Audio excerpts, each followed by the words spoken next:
Hello, viewers of Spell, and welcome to the Spell Re. Today we are doing another part of What If Midoriya was a D&D sorcerer.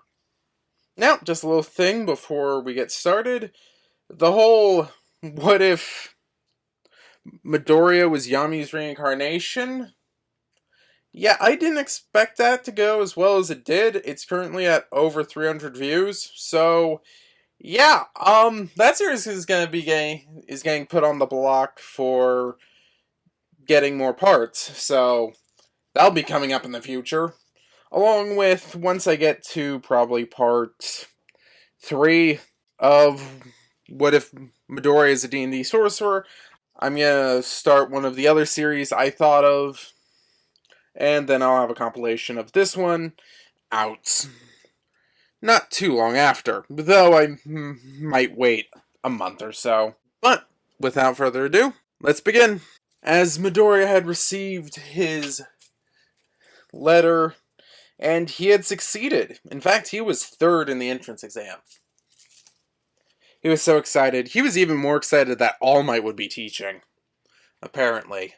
But odd stuff still was happening. He had been going online and joining a bunch of conversation boards. Turns out he wasn't the only one noticing. People had also mentioned that their quirks had been acting up, as he filed all of that away. As he would use a technique his father showed him to send a message to him, telling him that he had gone into UA, and that he had even managed to get to third. Reinhardt had apparently managed to land a job, though he didn't tell Midoriya what it was. As over the next weeks, Midoriya would just simply get everything ready. As he would go in for his first day of school, he had managed to get to his class without much issue. But as he was walking down the hall, he would recognize someone.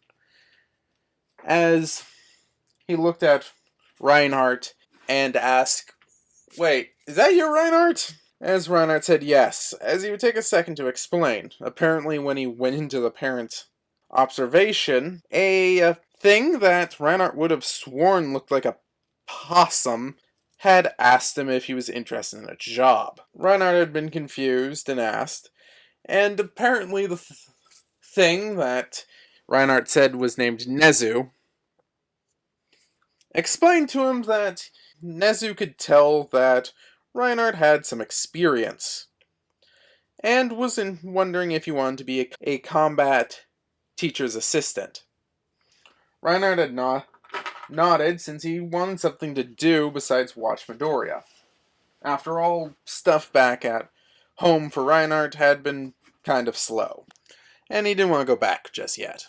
As Reinhardt quickly hurried him to Class 1A, only saying that the teacher might be a piece of work, he would arrive. Midoriya would be the first to notice the thing he at first thought was a giant caterpillar, only to be revealed it was their teacher in a bag.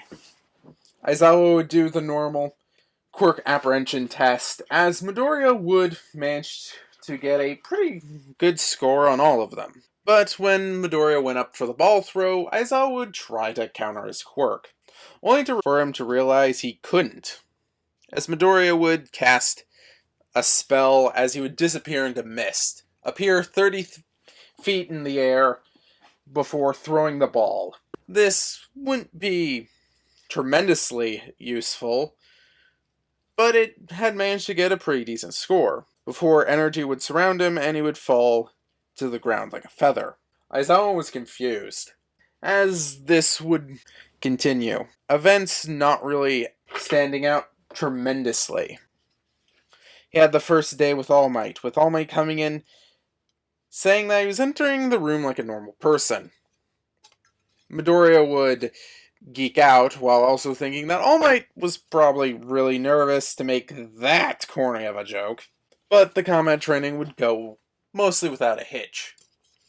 He would be teamed up with the Ochaku, a girl he found rather interesting. He had been too timid to really talk to girls before this, but she was really outgoing, and Midoriya was starting to really question why he all of a sudden started feeling butterflies in the stomach anytime she happened to be around. And one day when him and Bakugo were walking home, he would mention this to him.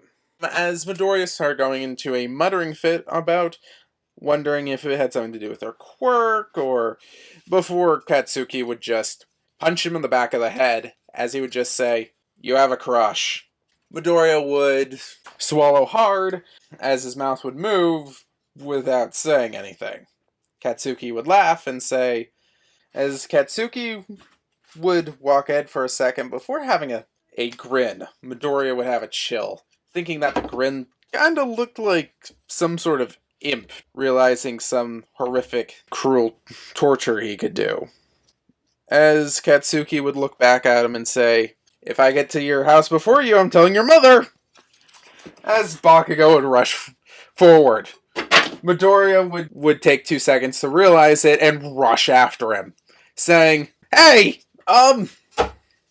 Kachan, get back here!" As Katsuki would laugh as he would rush forward, simply saying, Little Deku's actually starting to think like an actual man."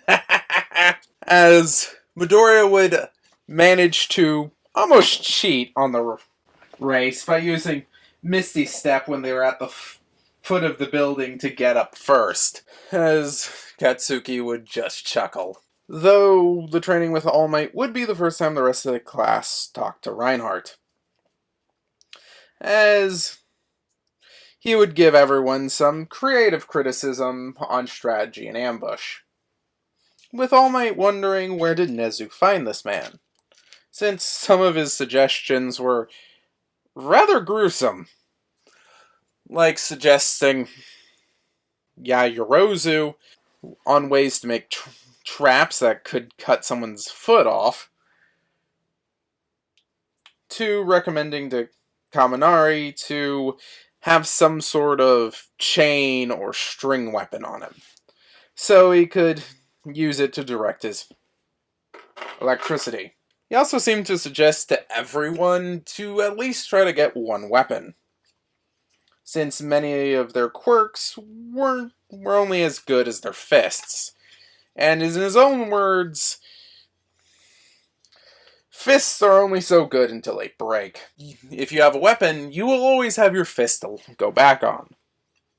But weapons do cause more damage. Some of the students seemed to like him. UA would have what the students would come to refer to as the reporters incident, where it seemed that a bunch of the reporters managed to get past the defenses, triggering a massive panic thanks to the attack alarm going off. And the events would occur the same as in the original series. But as a couple weeks went by, Midoriya would start to wonder what his dad was doing. Meanwhile, his dad was dealing with all the political implications, as we flash to what Asashi was doing, or known in this world as Zareth, as he was sitting down sweating bullets. His mother and father, both half-elves, would be staring down at him, as his mother would say, "So, when were you going to tell us that you were both married and had a child?" Hisashi would just gulp and say, "It, didn't cross my mind," as she gave him a death glare, as she said, "You're telling me it didn't cross your mind to tell us that you had a grandson, the future of the noble Zareth house, and that you had been training him?" Hisashi would gulp again and say, "I was busy, trying to rediscover ancient portal magic," as she would look at him and say, "You listen here. Next time you go back, at least one of us is going to go with you and meet our grandchild." As he said, "Yeah, no problem." "Well, in that case, I gotta go." As he looked at his father, as he had a somewhat resigned look on his face, as he was a little bit debating, as she said, Quite funny. You'll be taking us there within a month. As he gulped and said, no problem.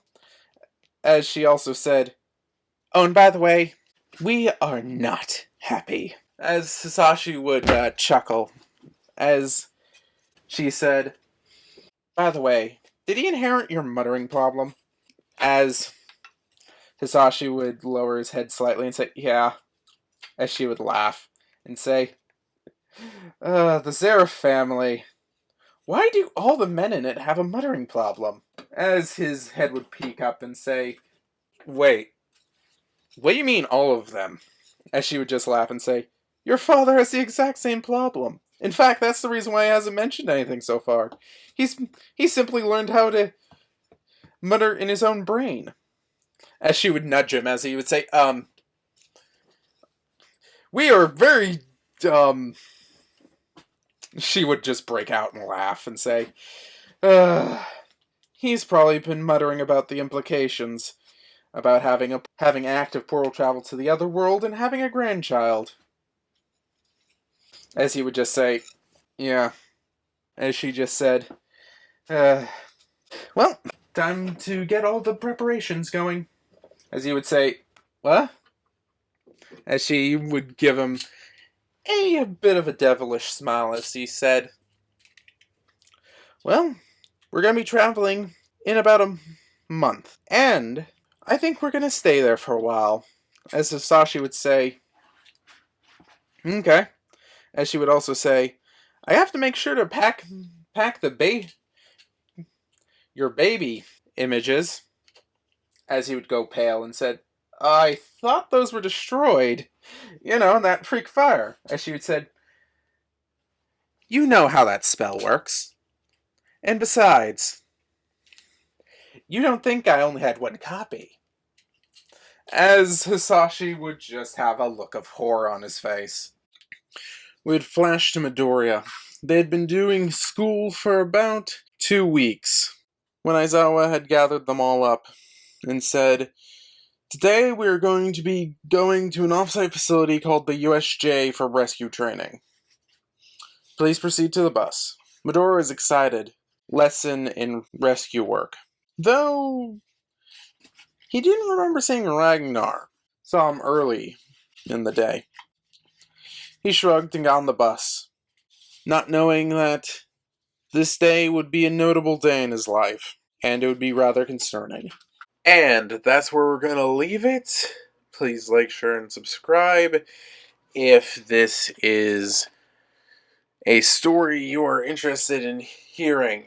I am trying to speed through some of the early bits because I've done a few what-ifs, and a lot of times they'll barely get to the USJ, depending on how much time I put into it, in different bits and bobs. But overall, a lot of the, in my opinion, better or more interesting stuff will be coming after the USJ. So if that at all sounds interesting, don't forget to like to tell me you think it's interesting, and subscribe so you get notified of it. I'm also looking to do some of the text-to-speech readings of fanfictions I've been seeing a lot of recently, though I am having a little bit of a trick trying to figure out what software they're using. But, without further ado, this will be a Spell Re signing off. Hope you have a wonderful day.